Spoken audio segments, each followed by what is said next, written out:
I'm Scott Sagan, the co-director here at the Center for International Security and Cooperation and professor of political science. I welcome all of you here in attendance and also people online to hear Naomi Egel speak on her topic, Weapons Governance by the Week. Naomi is a MacArthur Nuclear Security Postdoctoral Fellow here at CSAC. Her research examines the politics of arms control, non-proliferation, and disarmament agreements, including why and how such agreements vary in their design, lessons from past agreements for future arms control, and the implications of framing weapons in different ways and how that influences public opinion. She has a PhD from Cornell, and her research has been published in the Journal of Politics, the European Journal of International Relations, Research and Politics. Her commentaries have also been published in War in the Rocks, Just Security, the Washington Post, the Bulletin of Atomic Scientists, and Foreign Affairs. Naomi, I'll turn it over to you, but I wanted to remind people watching on Zoom that if you have questions, put them into the Q&A, and I'll be able to read them, and we'll start with the in-person group before we do anything from the online group. Naomi, the floor is yours. Great. Thank you, Scott, for that introduction. Thank you all for being here today, whether that in person or on Zoom. I'm very happy to be with you to share some of my research. And we'll start by going to the United Nations in July 2017. What we see in this photo are delegates from over 120 countries happily celebrating a treaty they just passed banning nuclear weapons. What we don't see in this photo, however, are any delegates from any nuclear weapon states. You may be able to see on the right that the United Kingdom's chair is empty. And in fact, there's only representation from one nuclear allied state, that would be the Netherlands, in this room. So it's puzzling why delegates from so many countries would be celebrating a treaty banning nuclear weapons that lacks the participation of any nuclear weapon state. In order to understand why they're celebrating this, we need to understand how they got to this treaty. Now, for those who are familiar with this treaty, you'll note that this was not the first time that smaller states had pursued a treaty banning weapons without the support of great powers. This is a photo of Canadian Foreign Minister Lloyd Axworthy signing the Mine Ban Treaty with UN Secretary General Kofi Annan watching. And we can think about other examples like the 2008 Cluster Munitions Convention or the 1967 Latin American Nuclear Weapon Free Zone as other instances in which smaller states pursued agreements to govern weapons that at least initially lacked the support of great powers. So in today's presentation, I'm going to ask and answer why and how do small and medium states pursue multilateral weapons governance? And today we'll walk through that through a case study of the 2017 Treaty on the Prohibition of Nuclear Weapons. But what I want to emphasize from the outset is that the theory I'm going to present today is not specific to nuclear weapons, but is about governance of all types of weapons. And so in that regard, I use the term multilateral weapons governance as a catch-all term to refer to multilateral agreements, so involving 3 or more countries, and whether they're legally binding treaties or informal political agreements that govern the production, possession, trade, and or use of all types of weapons, ranging from small arms to nuclear weapons. Other scholars might consider some subcategories of these agreements to be arms control, non-proliferation, export control agreements. But what they have in common is that they're all international agreements that govern weapons in some way, shape, or form. And I'll get to a little later why that's such a central concept here. Now, it's important to understand why smaller states in particular pursue these types of agreements, because agreements led by smaller states actually account for a large proportion of multilateral weapons governance overall. This figure draws on a data set I developed of all multilateral weapons governance agreements since the end of World War II. We can see on the left that agreements led by great powers are the most frequent type of agreement, but still account for less than half of all agreements. Agreements led by small and medium states on the right account for almost 1/3 of agreements. And for those who can't see, the middle category is cases of mixed leadership. And so what I want to emphasize here is that the Treaty on the Prohibition of Nuclear Weapons, which we'll focus on today, is simply the most recent example of a longstanding and frequent phenomenon of efforts by smaller states to govern weapons multilaterally. So what do we know about this phenomenon already? We have a lot of really excellent scholarship on multilateral weapons governance already. But existing scholarship tends to focus on the role of great powers in designing these agreements. And this is especially true when looking at agreements governing nuclear weapons. But as we know from the figure I just showed, agreements led by great powers account for less than half of all agreements. And so while the scholarship has provided incredibly important insights into how great powers pursue these agreements, it still tends to not really fully explain why and how smaller states would pursue these agreements and why they would bear the costs of defying great powers in doing so. Now, we do have scholarship that emphasizes how smaller states are active in multilateralism, including when they lack the support of great powers. And we have excellent work on this with regard to the cases of the Landmines Treaty and the Cluster Munitions Convention, and some recent work on the Treaty on the Prohibition of Nuclear Weapons as well. But the scholarship tends to really focus on the role of civil society in the development of these agreements. And I would put forth that it's not really very puzzling why civil society would support agreements banning weapons. At the same time, I would put forth that the support of civil society is not necessarily a necessary condition for agreements. Civil society has no authority in either international or domestic law to negotiate international agreements, but also bears no responsibility for implementation or generally costs of defying great powers. And so while civil society has certainly been facilitative in helping bring several agreements to fruition, the focus on civil society still tends to not really explain why smaller states would pursue these agreements. So to explain why smaller states pursue multilateral weapons governance, I contend that they do so for two primary strategic reasons. First, to reduce their vulnerability to great powers, and second, to increase their agency and influence in international relations. We'll take these each in turn. This is a photo of a US nuclear weapons test over Kahini Atoll, Micronesia, a very famous photograph. And even though this was over 75 years ago, there's still today the effects of US nuclear weapons testing in Micronesia, including contaminated soil and water, high rates of cancer, population displacement. And although most states in the world are larger than Micronesia to some degree, given their relatively limited resources compared to great powers, most states are still far limited in their ability to insulate or protect themselves from the use of destructive weapons as compared to great powers. That great powers' dominance in the production, possession, and potential use of many weapons of warfare, not just nuclear weapons, threatens small and medium states' security. But small and medium states are also vulnerable to great powers' authority in international relations. Great powers' military and economic dominance facilitate their ability to make rules for smaller states and create international rules that reinforce or increase asymmetries between great powers and the rest.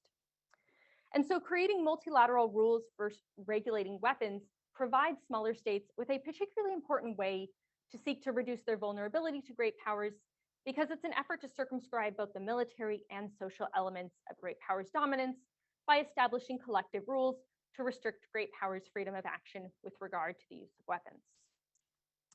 The second reason why smaller states pursue these agreements is to increase their agency and influence. This is a photo of the UN General Assembly. As we'll discuss a little later, the General Assembly is often an important institution through which smaller states exercise agency and influence.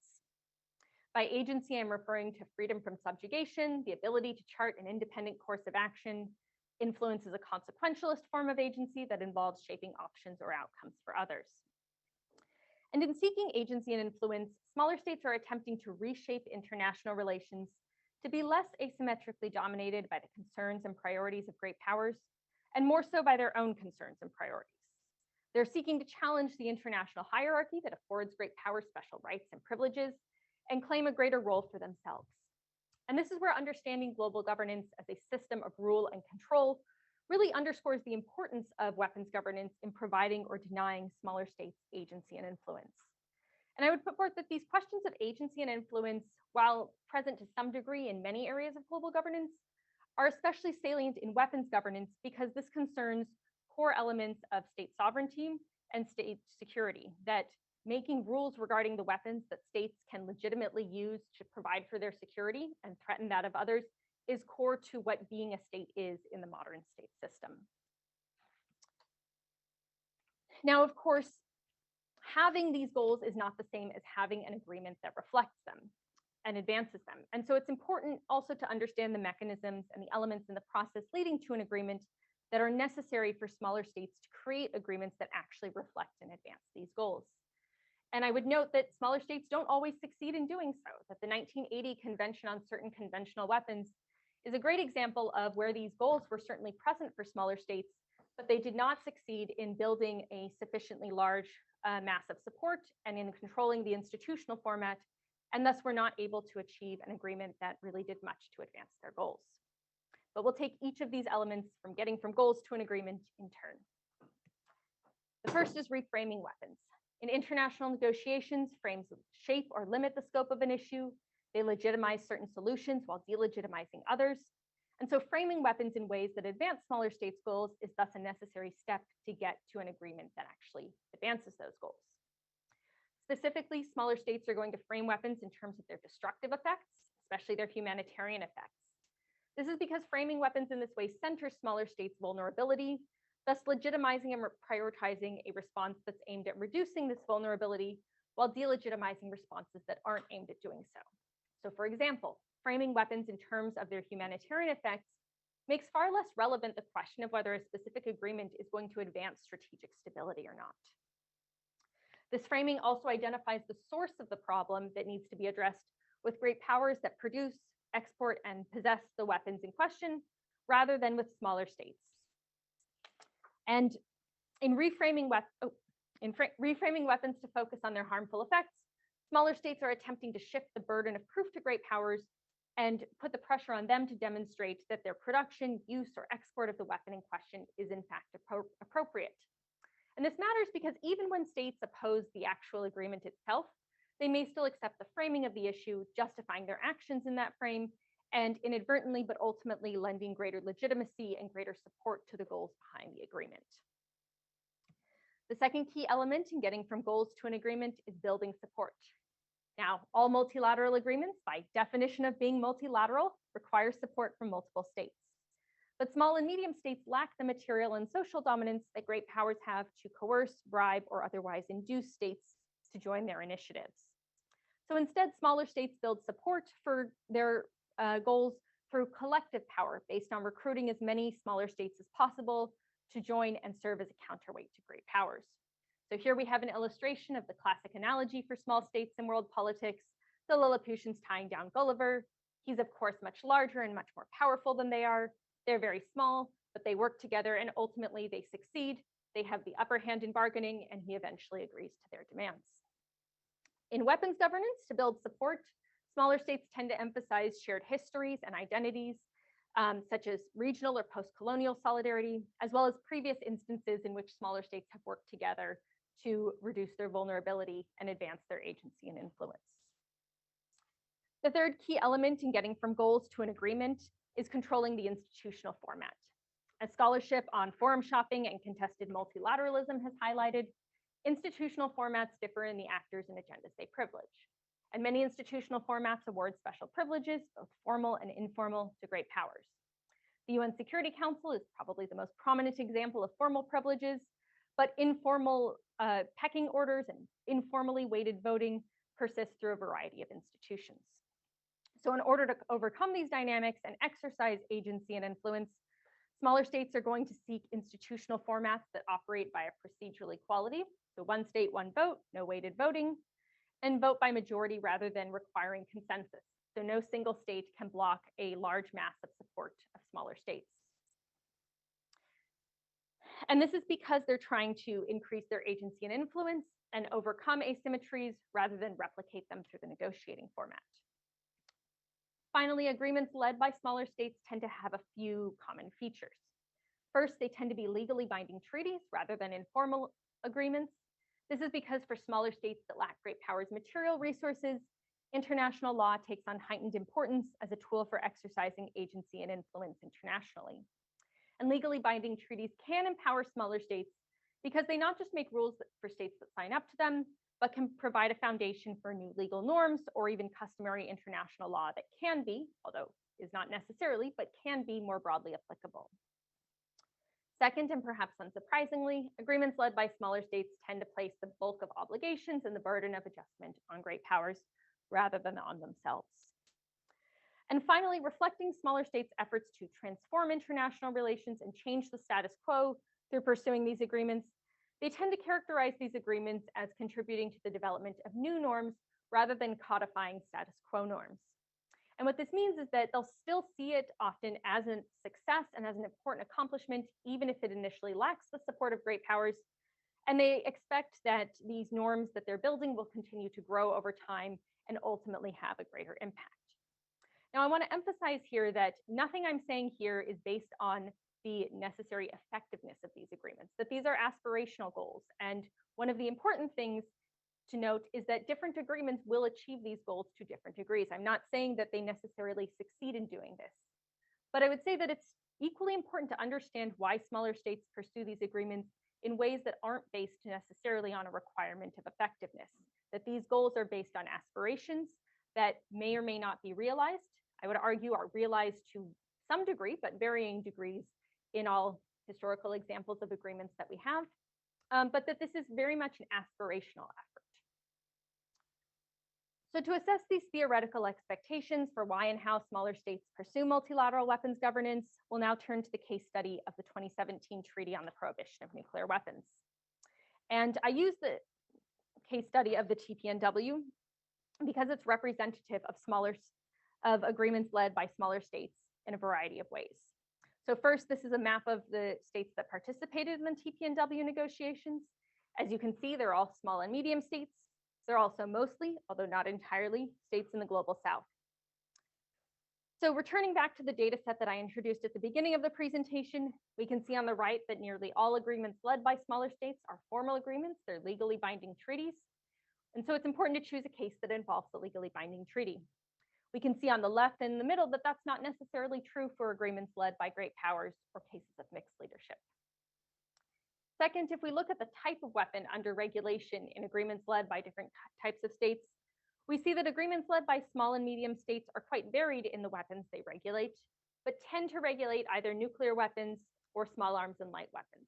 And I choose a case governing nuclear weapons because in a different chapter of the book project, I compare it to a case governing nuclear weapons led by great powers. That makes for a nice comparison. And in this case study, I draw extensively on interviews I conducted between 2019 and 2021 with diplomats, international organization bureaucrats, and civil society participants involved in the process leading to the treaty, mostly in Geneva, Switzerland, and some online as well. So what do I find? First, I find strong evidence that smaller states were motivated to pursue this treaty primarily to reduce their vulnerability to great powers. Small states frequently drew direct links between great powers' possession of nuclear weapons and the vulnerability this created for smaller states anywhere in the world. That by emphasizing how nuclear weapons undermined rather than advanced international security, smaller states were drawing on a different understanding of what security involved, where vulnerabilities come from, and the role of nuclear weapons in this than great powers were drawing on. So instead of great powers' nuclear weapons providing security through deterrence, smaller states viewed great powers' possession of nuclear weapons as threatening their security and making them vulnerable to the devastating effects of potential nuclear weapons use. But at the same time, in articulating the need for a treaty banning nuclear weapons, smaller states emphasized the links between the political and military implications of great powers' possession of nuclear weapons, how this threatened the security of smaller states worldwide while leaving them relatively powerless in existing institutions to do much about that. And this was a common theme across interviews. So for example, in this quote from one interviewee, they start off by talking about the unilateral imposition of great power politics, the importance of international law and rules of conduct, but then they connect it to the destruction of World War II, even though they weren't really directly affected, they say, and the risk of the mass bombardment of cities. So they're connecting both political and military vulnerability, but they're also connecting nuclear weapons to the vulnerability of conventional bombing during World War II. I also find strong evidence that smaller states pursued the treaty to increase their agency and influence internationally. They viewed the treaty as making rules for nuclear weapons specifically, yes, but also for international relations more broadly, that they saw the treaty as giving them a greater voice in international relations. And many of my interviewees emphasized that this was an empowering process for smaller states even before the treaty was formally finished and negotiations were finished. During the process leading to the treaty, the slogan, "Democracy has come to disarmament," became a rallying cry for smaller states and their civil society counterparts as a signal of their efforts to increase agency and influence through pursuing this treaty. And my interviewees very much saw this treaty as a direct challenge to great powers' dominance, but they were proud of their efforts to claim greater agency rather than relying on the P5. As one of my interviewees said, there was a lot of aggressiveness from the P5 towards the negotiations, but we are up to that. We have an equal footing in negotiating our own interests. A different interviewee connected the inequality and who makes the rules regarding nuclear weapons, to broader global north, global south dynamic regarding resentment about who makes the rules. In a different interviewee said that nuclear weapons affect everyone. It's not just for nuclear weapon states or NATO to decide on nuclear policies, and that small states have a voice. And this importance of having a voice and not leaving the decision up to nuclear weapon states was an incredibly powerful motivator for smaller states in pursuing this treaty. So now we'll assess the process leading to the treaty and how the expectations regarding framing, building support, and the institutional format play out here as well. So first, I find strong evidence that smaller states framed nuclear weapons in terms of their humanitarian effects, but also that this was very much an intentional framing, that although there were genuine humanitarian concerns about the destruction and devastation caused by nuclear weapons, my interviews were also very clear that this was an intentional framing to shift authority from great powers that possess these treaties and could talk about them in terms of their use for deterrence to those that were made vulnerable by them.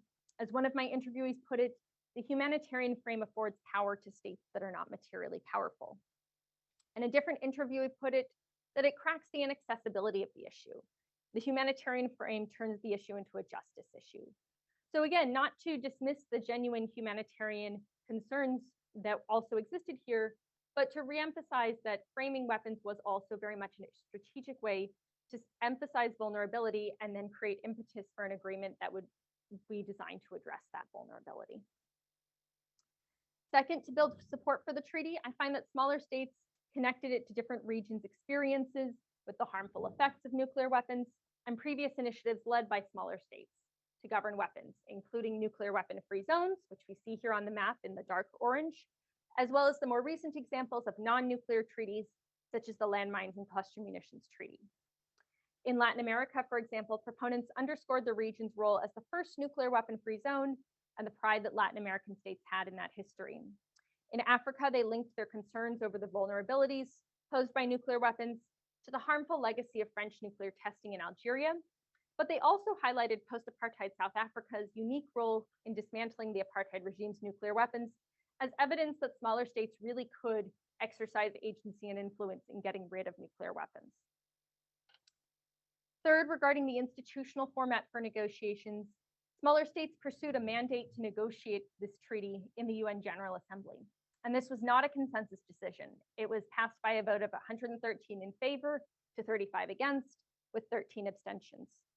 But voting without the right of veto made it possible to achieve a mandate to actually negotiate this treaty. The negotiating sessions in 2017 also operated on a majoritarian basis. 124 countries, mostly from the global south, none of which possess nuclear weapons, participated in these negotiations. And the treaty was adopted in July 2017 by a vote of 122 in favor, 1 abstention from Singapore, and 1 vote against by the Netherlands, who was the only NATO member to participate. And this decision to ultimately vote by majority on adopting the treaty rather than requiring consensus was very much an intentional strategy to achieve a treaty that advanced smaller states' goals. And many of my interviewees that were adamant that had the negotiations required consensus, there likely would not have been an agreed treaty. And so this interviewee connects the way in which the treaty was negotiated without the consensus rule to an effort to change their relations with great powers, that it was a democratization of international relations, a rejection of the old system. So just to underscore the importance of the negotiating format for advancing smaller states' goals, that it wasn't incidental, but it was specifically an effort to advance their goals. So what does the treaty actually do? What does it say? We know it's a legally binding treaty, but I want to emphasize that this, again, was very important to smaller states in pursuing the treaty to have an agreement that actually advanced their goals. This interviewee says, for small states, international law is paramount. It stops us from descending into chaos. It defends us. And political declarations are not seen as strong enough to safeguard the interests of small states. So we can see here how they're viewing international law as helping reduce their vulnerability to great powers' authority in international rulemaking. A different interviewee says, we are firm believers in the international rule of law because it's the great equalizer in international relations. So again, connecting to their efforts to exercise agency and influence. The treaty is primarily a prohibition treaty, For most non-nuclear weapon states outside of nuclear alliances, it requires them to make a few changes to their behavior. It prohibits weapons they don't have and activities in which they don't engage. And instead, the treaty's obligations are primarily for great powers, states that possess nuclear weapons, and secondarily for their allies. And this was very intentional, that during the negotiations, smaller states frequently referenced how many non-proliferation obligations they'd already taken on and argued that the obligations of this treaty should not be on them. And finally, smaller states very much viewed the treaty as a norm-building instrument whose importance will continue to go. And many of my interviewees emphasized that they didn't have some naive belief that this treaty was going to instantly lead to great powers giving up their nuclear weapons, but rather they were playing a long game and creating a new norm stigmatizing nuclear weapons. So the question that at least someone in the room is thinking of, what does this actually accomplish? Does it actually change anything? As I'm sure many of you are aware, great powers have not given up their nuclear weapons. Modernization is actively ongoing, and there are discussions about increases in arsenals. But I would still say that in examining the responses from great powers to the treaty, there are some pretty clear indicators that they view it as posing a threat to the status quo. And great powers, especially the United States, UK, and France, launched a vigorous campaign to dismiss the treaty's importance both during and after the negotiations. And so this is from a statement they released in 2017, saying that it clearly disregards the realities of the international security environment, and a ban on nuclear weapons that doesn't address the security concerns that continue to make nuclear deterrence necessary cannot result in the elimination of a single nuclear weapon and will not enhance any country's security nor international peace and security. And I want to just emphasize here how this is drawing on a very different understanding of what security involves, the role of nuclear weapons, and the role of deterrence in that than the smaller states pursuing this treaty we're drawing on. And so it's perhaps not very surprising that the treaty does not address the security concerns that these countries view continue to make nuclear deterrence necessary. But by issuing such aggressive statements that blame the treaty for creating divisions between states, their attempt to undermine it instead highlighted its significance and acknowledged that it posed a threat to the status quo. The United States, UK, and France also put a lot of pressure on their allies, and in the case of France, former colonies as well, to reject the treaty. This pressure, what one of my interviewees rather angrily called neo-colonial bullying, further evidenced the extent to which they considered the treaty to be a threat. After all, if it doesn't change anything, why would it matter if Senegal or the Marshall Islands or if Norway joined this treaty? And even after states ratified the treaty, before it was scheduled to enter into force in 2021, the US unsuccessfully pressured states to withdraw en masse from the treaty. And I just want to emphasize the extent to which this is almost unprecedented in international treaties. The US has been especially concerned that if the treaty successfully stigmatized nuclear weapons to the point where any NATO member joined, it could limit the US ability to employ these weapons for deterrence and could undermine the US alliance system. And I would say that this is a really plausible concern that 4 NATO members and 2 NATO aspirants, one of which has since joined NATO, attended the first TPNW meeting of states parties in December 2022. Now, they attended as observers, they did not sign and ratify the treaty, but they demonstrated their good faith engagement with the treaty. And as a different one of my interviewees put it, an interviewee from a NATO state, they complained that as an ally to nuclear weapon states, you're perceived as betraying the cause when you talk about humanitarian effects. And so this has put a lot of NATO states in a very uncomfortable position of feeling like talking about the humanitarian effects of nuclear weapons is indicating support for the treaty. And so the tensions within NATO about what to do about this treaty, I would say, are very real. So just very briefly, I want to emphasize that although we've talked about nuclear weapons today, there's many other cases that this framework can help us understand why and how smaller states pursued treaties. We can think about the 1997 Landmine Treaty, the 2008 Cluster Munitions Convention. We can also think about the 1980 Convention on Certain Conventional Weapons, in which the motivations were there. The process was ultimately unsuccessful in advancing those goals, though it produced a treaty that is generally seen as quite weak. We can also think about this in thinking about ongoing efforts to govern autonomous weapons. And I've been struck by the extent to which statements from smaller states in the last 5 years in particular about governing autonomous weapons very much draw on this language of vulnerability, humanitarian effects, and the importance of not leaving these decisions up to great powers or the advanced military states that are developing these weapons, but about making rules about autonomous weapons as well. Finally, I want to leave you with a few key takeaways. First, that smaller states are active in multilateral weapons governance, and that when we focus primarily or exclusively on what great powers are doing, we miss a lot of what's going on. Second, that they pursue these agreements to reduce their vulnerability and increase their agency and influence. That they pursue these agreements not out of altruism, not out of just their kinder, better, gentler states, which is sometimes an implicit assumption in thinking about humanitarian norm building around weapons, but that these agreements serve a real strategic function for smaller states in their efforts to reshape their relations with great powers. Third, that how they pursue these agreements is important for actually translating these goals into agreements that reflect these goals. And there's no guarantee that having these goals means that there will be an agreement that reflects and advances them.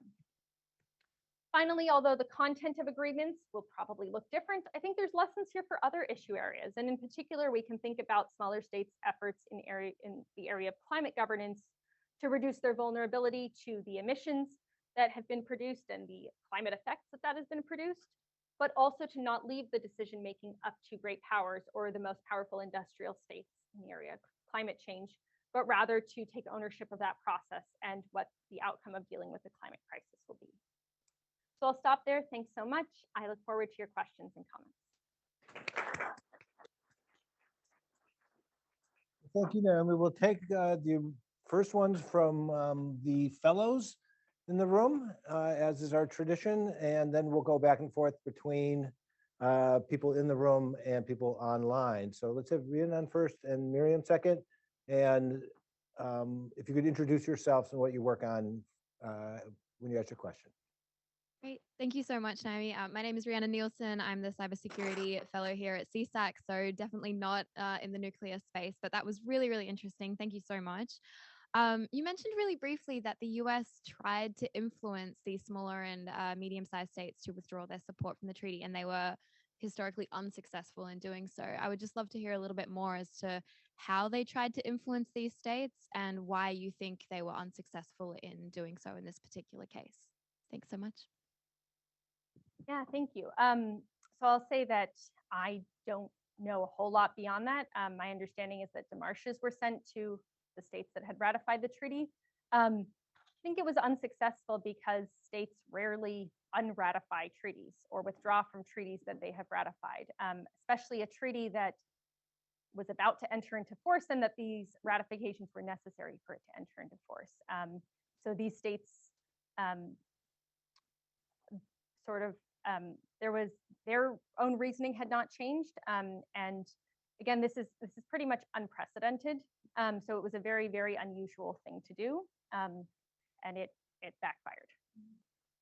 I have a two-finger follow-on. Oh, yes, I may, since I'm the chair. Which is, while that may be unprecedented, isn't the reverse common, that the United States will put pressure on states to join a treaty that it feels is useful? So it's not a surprise that you have an uptick in the number of global South or micro states like the Vatican and Santa Monica, et cetera, that join the NPT just prior to the 1995 permanent extension, because the US wants their votes on the side of permanent extension.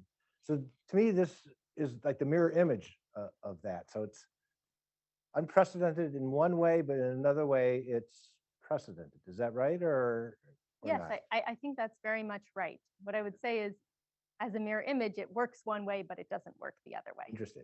That's interesting. Miriam. Hi, I'm Miriam Barnum, also a nuclear security postdoctoral fellow here. I really enjoyed this talk. I was interested in hearing a bit more about the relationship to other issue areas. So you talked a bit about how this theory might explain why and how small states take actions in, for instance, climate governance. But I'm also wondering if this sort of agency and influence states build up through a process such as negotiating the TPNW. If those states see that as potentially influence that they can transfer that helps them be more effective in doing this sort of advocacy in other issue areas. Yeah, that's a great question. So I think that for specific selected states that intentionally see themselves as leaders, so we can think about, not in the TPNW example, but we can think about states like Norway or states like Austria that see themselves as sort of these small state global leaders, that might be true.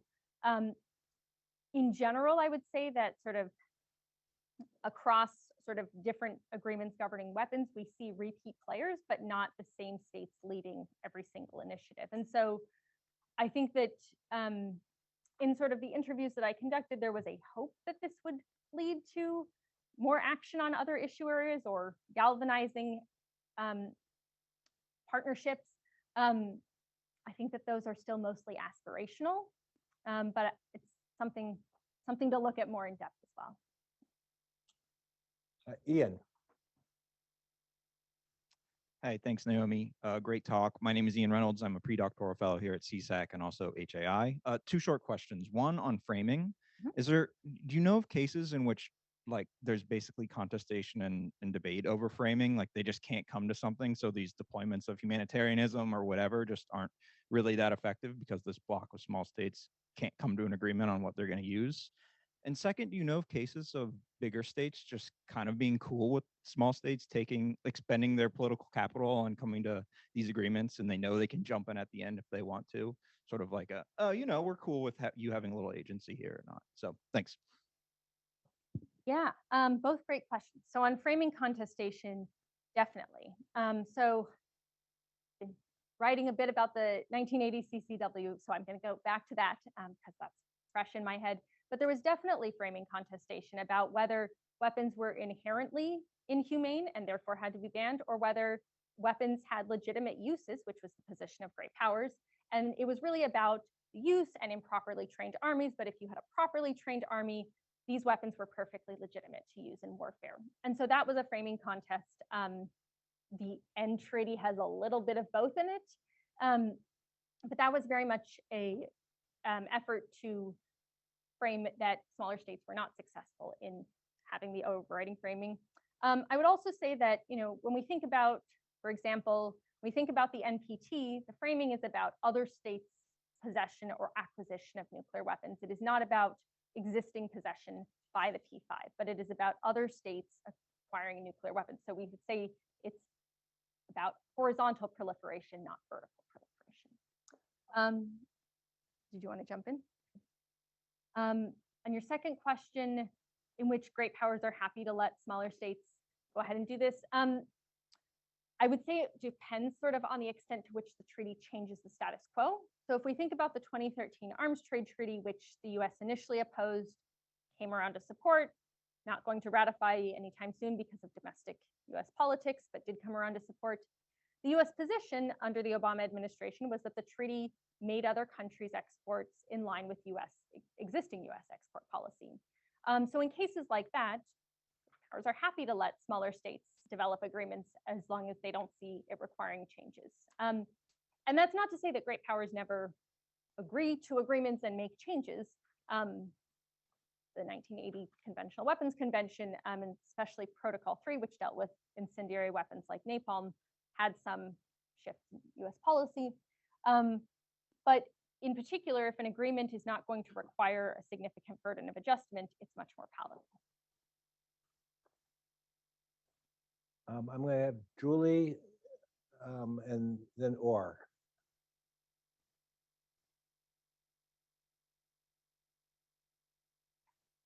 Thanks very much, Naomi, for your great talk. I was wondering if you could discuss a little bit more about nuclear possessing countries who are not P5, like India and Pakistan, and their responses to the TPNW, especially as quote unquote rising or middle powers.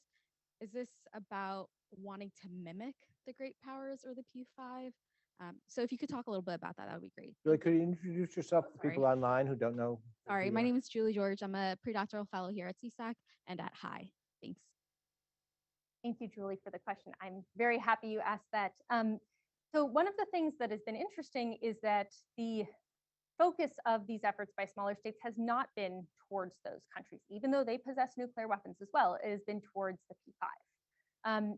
And so countries like India and Pakistan have not supported this treaty, but they've been happy to let the US, UK, France, Russia, China has remained quiet as well, but they've been happy to let P5 take the blame and sort of push back against the treaty. As to why, and I would say in general, I really struggle to find instances in which those two countries in particular either led, in which they led sort of any multilateral efforts to govern weapons. Don't really have a clear answer on why, but I think that's something that's really interesting to think about. Thank you, Naomi, for a great talk. My name is Ori Rabinowitz. I'm an Israel Studies Fellow here at CSAC. I think India is a part of the anti-satellite club formation technology, just to mention, but just the two fingers on what you just said. It's not my question.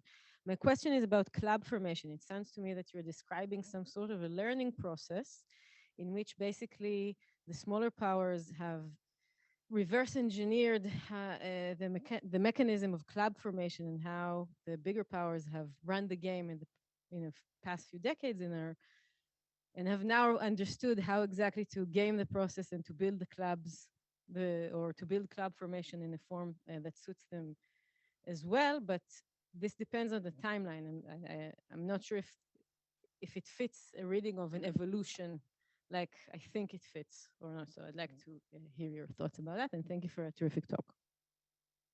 Thank you. That's a really interesting question. I don't think I've thought of it as a club formation.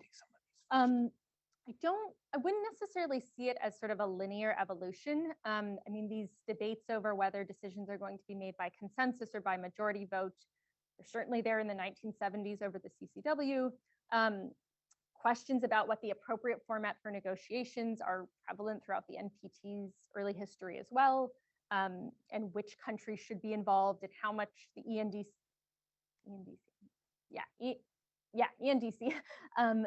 should be involved versus the co-chairmans. So I wouldn't necessarily see it as a linear evolution. That being said, I do think that there is some learning from previous initiatives. I'm hesitant at this point to sort of say, this is the model and these are the lessons learned. But I think that, for example, the landmine treaty has been a very, very powerful lesson that the support of great powers is not a necessary condition to create a new norm. One might say that that lesson has been overlearned, that subsequent treaties have not had quite the same power that that particular treaty has. But I would agree with you that there's some learning going on. Let me ask a question, then turn to the questions from online, and then we have some in the back here. I want to express a more skeptical view. I want you to tell me whether you agree or disagree with this. I think you disagree, but I want to know why. To me, there's some concerns about the TPNW that you haven't stressed. One is that it has no verification mechanisms attached.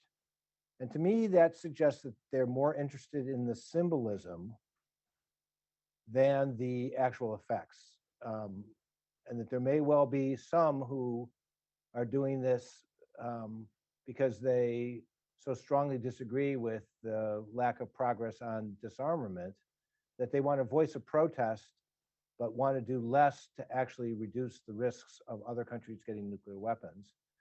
And to reinforce that, I would note that not only have the nuclear states not joined, but have stated that this will not become a customary international law and they will become permanent objectors to it.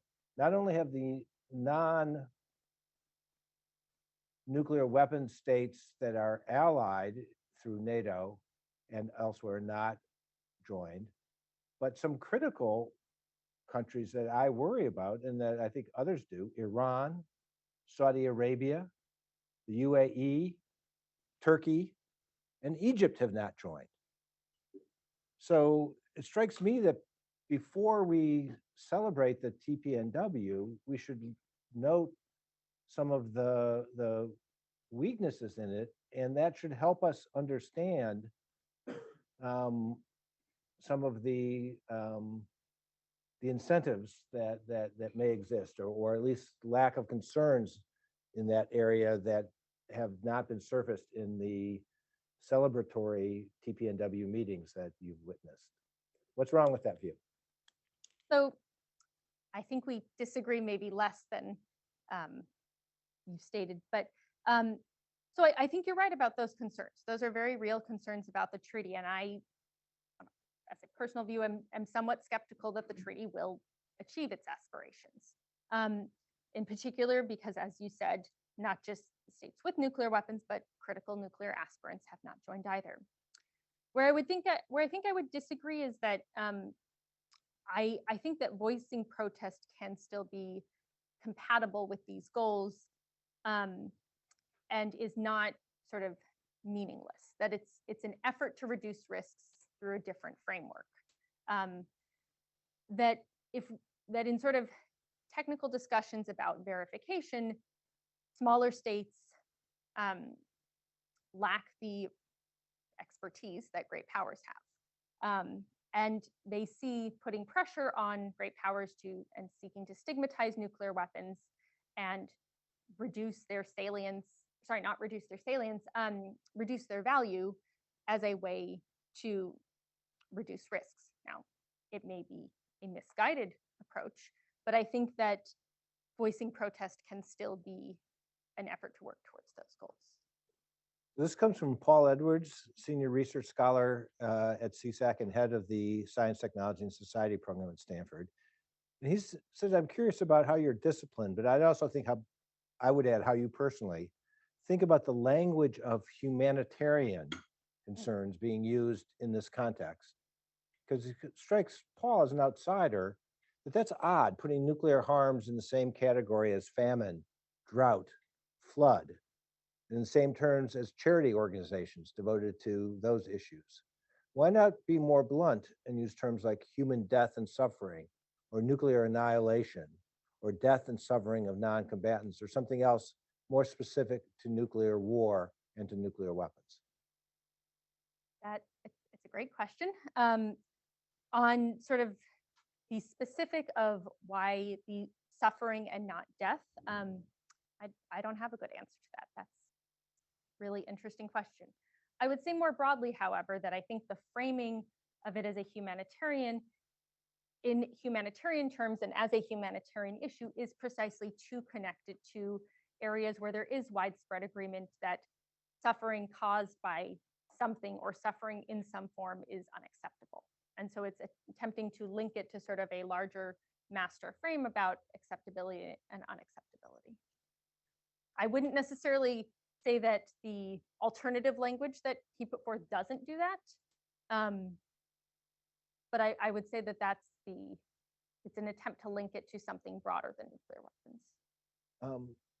I would add and suggest that you might want to address this in the manuscript, which is, I think having the original meetings be about the humanitarian effects of nuclear weapons was a deliberate effort on the part of the framers of this treaty to try to get some nuclear weapon states or allies of nuclear weapon states involved.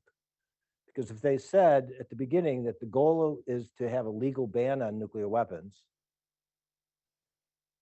Norway wouldn't have sponsored the initial meeting. The Netherlands, maybe the Netherlands might have come anyway, but some other states wouldn't have come. But if you say it's the humanitarian views, then you could get lots of broader consensus to come to a set of meetings. And I don't know whether any of your interviewers were straightforward about that, but I have seen some people involved in this process acknowledge that what happened in that process, which is when the Mexican delegations at the second meeting said we're going to ban nuclear weapons, that had been planned all along. And if you can identify that, that would give more agency, but more agency with deeper politics involved. Yeah. Cameron, you're next. Cameron Tracy, research scholar at CSAC. Thanks for the great talk. I had a question about a few counterexamples. So with the Biological Weapons Convention and the Chemical Weapons Convention, there were several small, medium states in the Middle East and North Africa that opposed these multilateral arms governance instruments. and interestingly used some of the same arguments that you've identified as states using to promote these sorts of agreements. So concerns about vulnerability to neighbors that did have WMD, concerns about agency, that these were the only WMD that those states had access to, and others, great powers, had legal, internationally legal weapons of mass destruction already. So how does that fit into your theory when the same arguments are being deployed to the opposite ends by small and medium states? The short answer is it doesn't. I mean, I don't think the theory explains those particular treaties as well. And I would say that sort of the source of the vulnerability that they identify is different, I think, so that in these treaties, the ones that I've talked about today and most of the ones in the data set, the source of the vulnerability is the major military powers, that it's not really about regional rivalries or neighbors, but it's about major military powers. And so I would say that even though the language is about vulnerability in both cases, the source of that vulnerability is different. But I would say overall that I think those cases are not so well explained by this theory. So is it possible then that these are just strategies that small and medium states use in general, and the fact that in your particular topic they're being deployed doesn't mean that this is, tailor-made for that end, but this is just, that's how small and medium states achieve relevance and international negotiating? So I would say that I don't think on their own those are effective strategies to achieve relevance. I think that they need to be deployed in a specific context that allows something bigger to be attached to that. So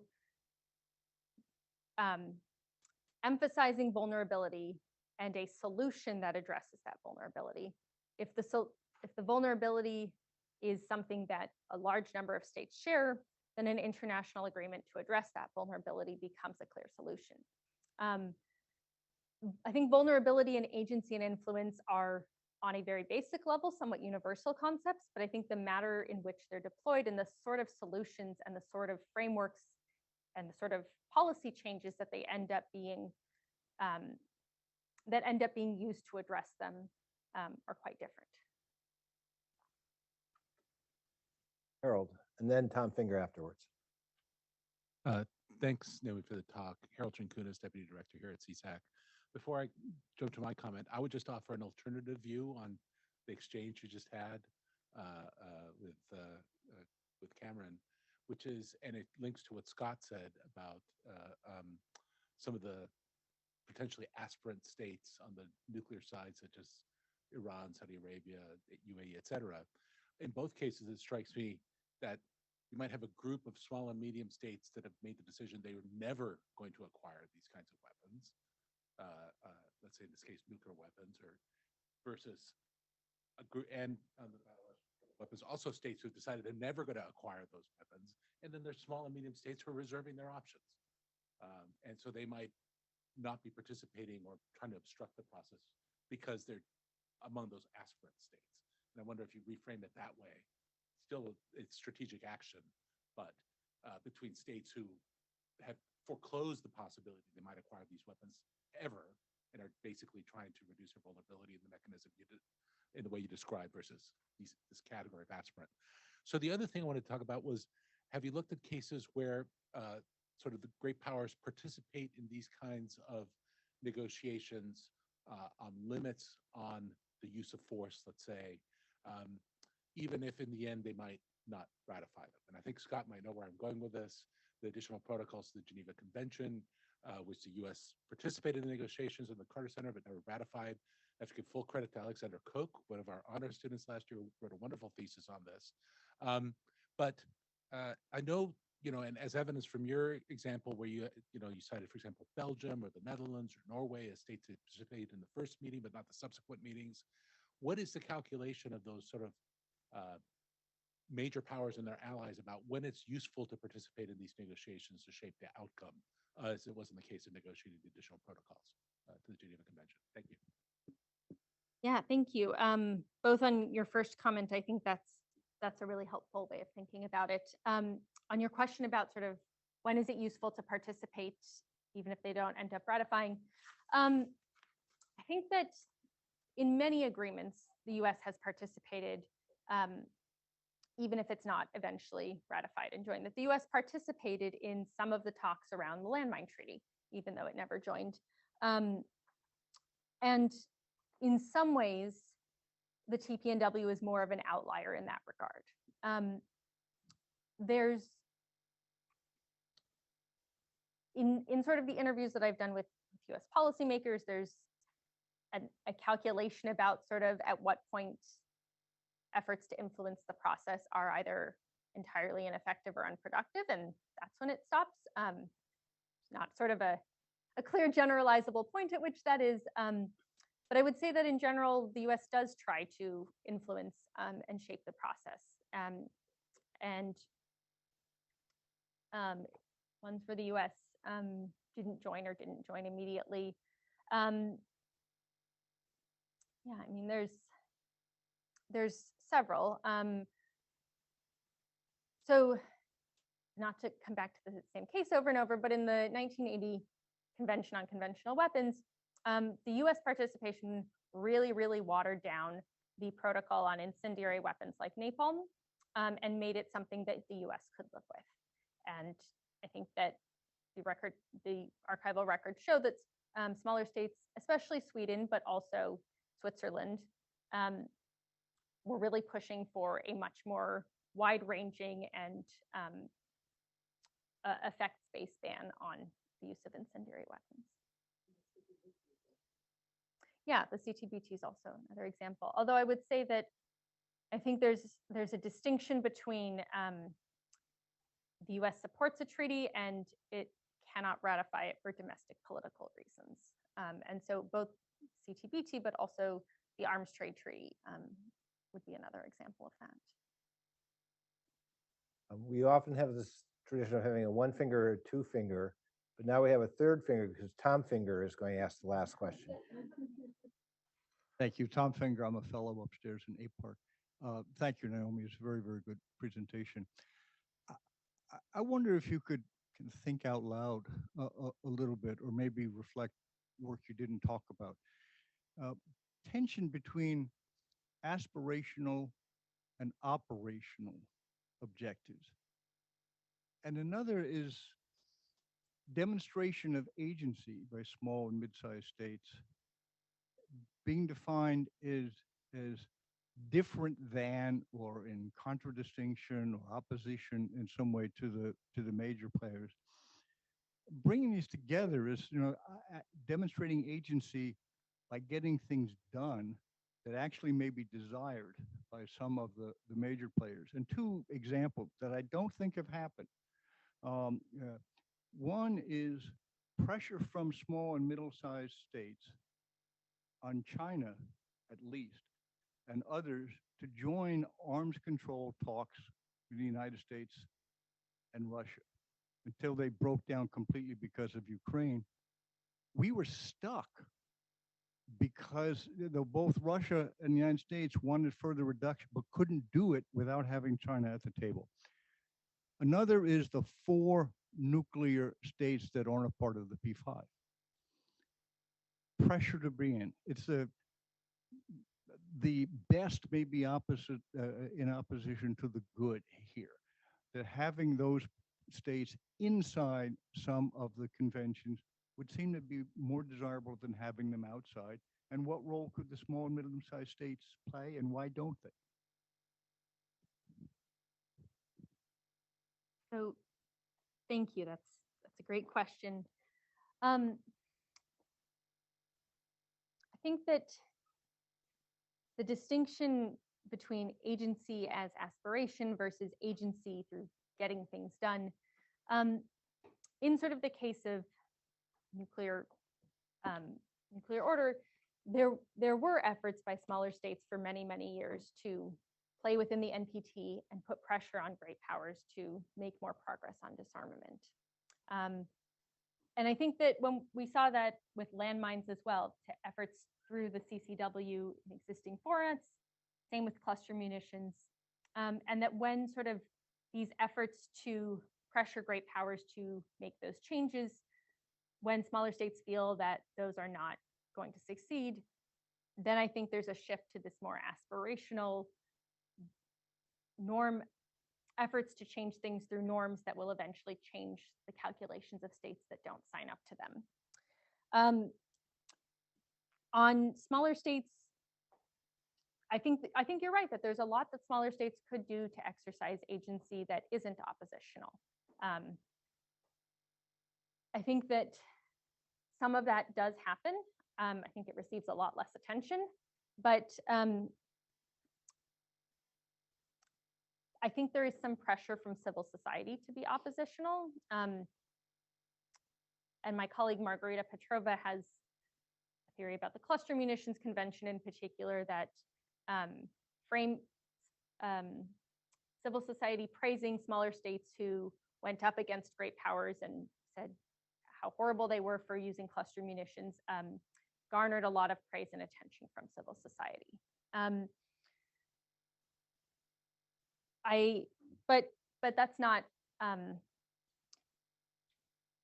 yeah, I don't want to end on a note of I don't know, but I am also puzzled why smaller states don't put more pressure on China to engage in arms control if the risks of nuclear weapons and nuclear war are something that they are very actively concerned about. So food for thought, something to think about more. I think food for thought is a very good way to end the seminar. So it just remains to thank Naomi for leading this great discussion.